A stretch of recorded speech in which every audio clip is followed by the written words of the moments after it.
So I've been thinking, Red. Oh, no. No, hear me out. I want to decorate the studio, but because I don't have permission to paint on the walls and I don't want us or anyone else to meet the business end of Darren's lasers, I thought we could take this paper and draw some pictures on it and hang them up around the place. What do you reckon? I think you better catch up.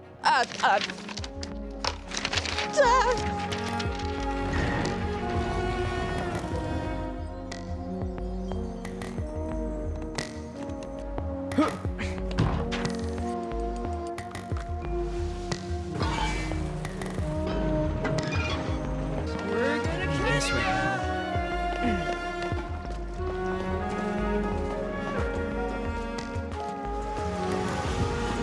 Oh! That should help.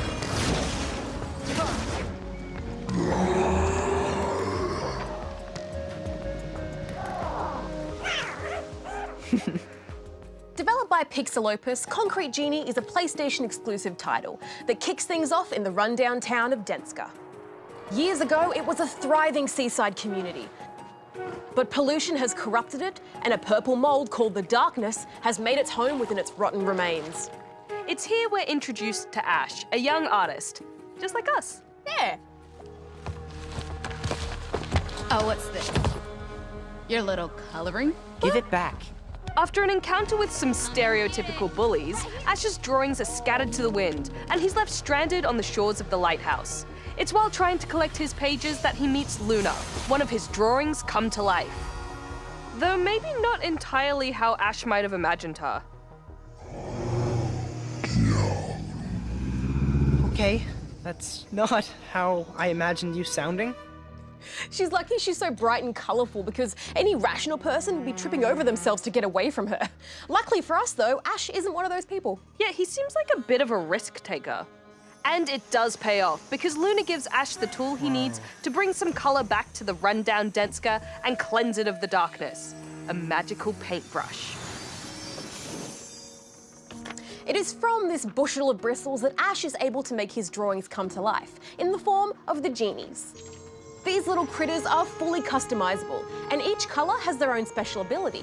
Red genies can light red tarps on fire, yellow conduct electricity to open locked gates, and blue barbs can channel the wind to blow over obstacles in your way.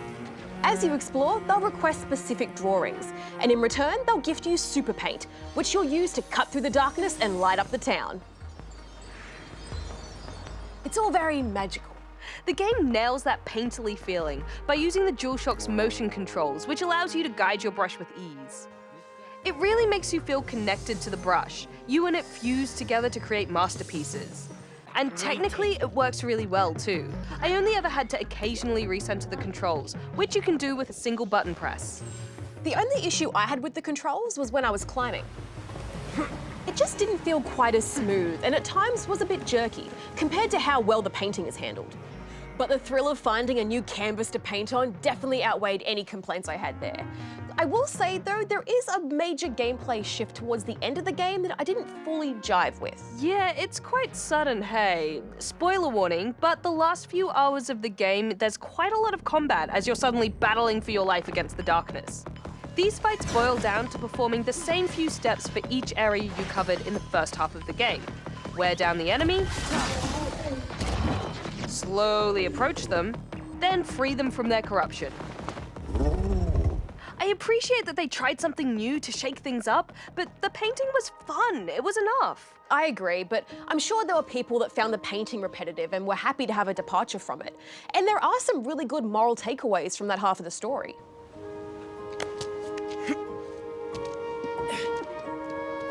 Overall, there's a lot of good lessons to come out of Concrete Genie, and I finished it feeling satisfied and even a bit inspired to create my own works of art. So I'm giving it 4 out of 5 rubber chickens. You know, I haven't played a game quite like this before. It exists in a world all of its own, and that's something to be celebrated.